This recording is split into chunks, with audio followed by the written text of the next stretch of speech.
Bienvenidos a Sapiens 360. Dale like si te gusta el video de hoy, compártelo y comenta.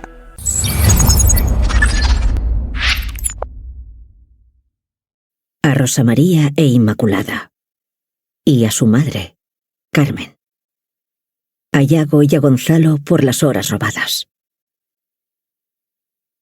Ayer se fue. Mañana no ha llegado. Hoy se está yendo sin parar un punto. Soy un fue y un será y un es cansado. Francisco de Quevedo. Capítulo 1. Barcelona, 27 de septiembre de 1933. ¿Ha escuchado alguna vez silbar a los árboles en Tramulens? Carmen se escondió bajo el ala de su gorro de fieltro granate y negó con la cabeza. Algún día la llevaré. Cuando alzó la mirada para buscar la suya, él ya no estaba allí. Había desaparecido del andén. Y con él, las dos parejas de mozos y ese hombre que se había cuadrado de forma disciplinada cuando bajaron del tren, como si hubiera sido un sueño, como si nada hubiera ocurrido en realidad, como si aquella persona solo fuera producto de un delirio, de una imaginación, solo un deseo. ¿Cuánto hacía que no le hablaban con esa ternura? ¿Cuánto que un hombre no apreciaba su rostro? ¿Cuánto que alguien no se detenía un minuto a observar su inquietud y como si la sintiera propia, se preocupaba por ella? Carmen pensó que quizá de ahora en adelante serían los extraños los que se detuvieran en su tristeza. Ahora serena, ayer agitada y soberbia. Había deseado tantas veces volver a ser aquello que fue, que una conversación vacía era capaz de colmarla. Después de lo que había sucedido, del tiempo que llevaba aguantando sin tener derecho a réplica, conteniendo la furia como si fuera parte de sus obligaciones, había decidido imponerse, al precio que fuera. Pensó que había llegado la hora de sacudirse la esclavitud, dejar de ser rehén de los acontecimientos que no controlaba, del peso de cumplir con su tiempo y con las circunstancias que la rodeaban, obligándola a actuar como debía y no como quería. Había llegado el momento de aprender la lección. La vida. Así es. Solo eso. Vivimos una vez y no hay ensayos. Estrenamos cada día. La Manola, Rosalía y los niños la esperaban en casa. Salió de la estación y sintió el calor del sol de la Garriga. Atrás dejaba 42 kilómetros de vías desde Barcelona. Era la primera vez que cogía ese tren sola. Alguna vez había hecho el trayecto con José María. Al principio, pensó.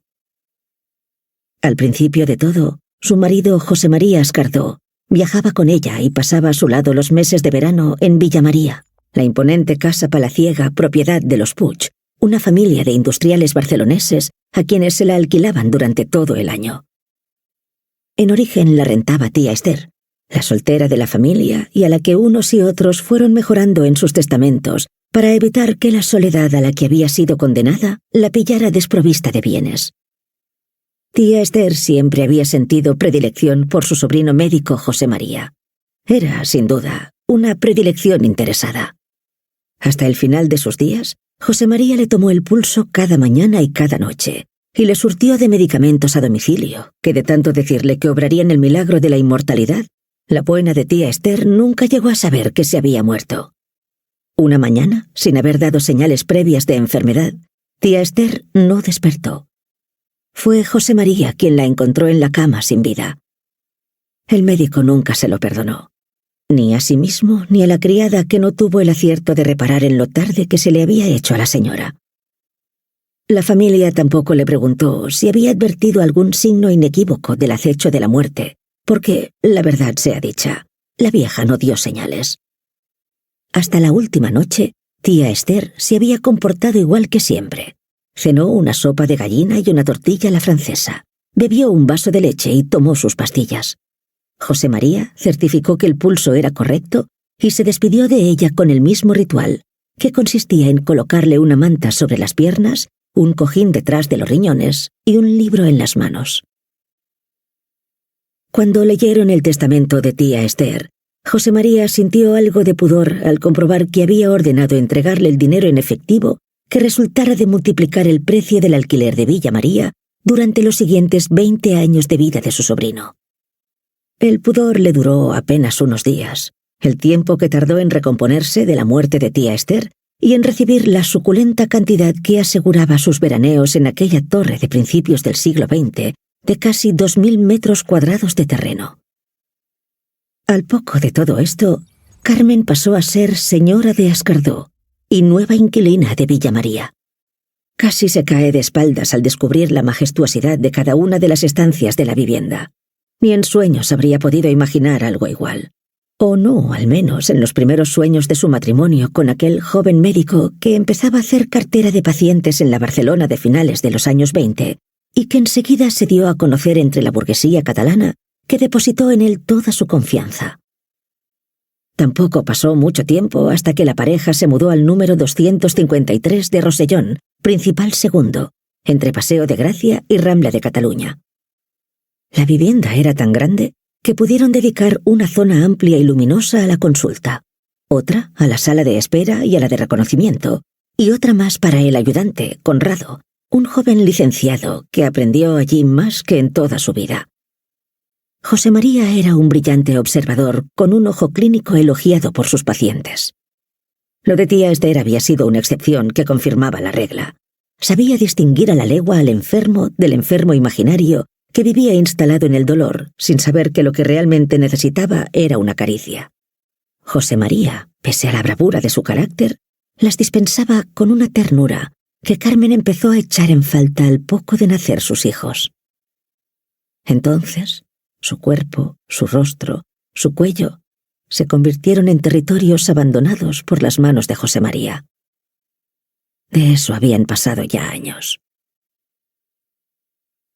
Los tacones de Carmen rebotaban ahora sobre la arena, camino a Villa María. Discurría por el paseo entre frondosa vegetación y casonas que nada tenían que envidiar a la de tía Esther. La garriga siempre le provocaba la impresión de que el tiempo se había detenido en algún momento impreciso de la historia.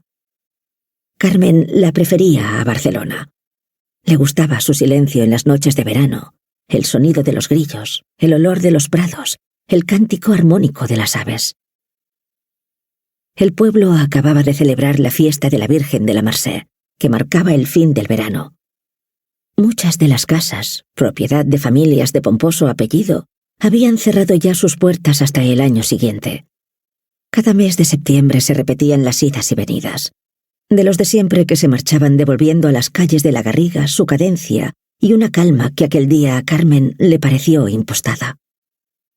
Una a una, fue revisando las ventanas que hasta hacía solo unos días habían estado abiertas con sus cortinas descorridas, dejando que el aire se colara en los dormitorios, en los baños y en la cocina. Se le hizo extraño el silencio que había sustituido al rumor de las sirvientas. Ajena esa brisa de finales de verano que ya no transportaba el olor de los perfumes de las señoras que salían a pasear sus mejores galas, o el de los puros de los caballeros que, henchidos de su fama de galanes, cortejaban a las señoritas solteras. Pensó. No había dejado de pensar desde que abandonó la estación y se sintió una extranjera en ese paseo tantas veces recorrido sola o en compañía. Sola o de la mano de José María. Sola o con sus niños. Sola. Casi siempre sola. ¡Hasta la próxima!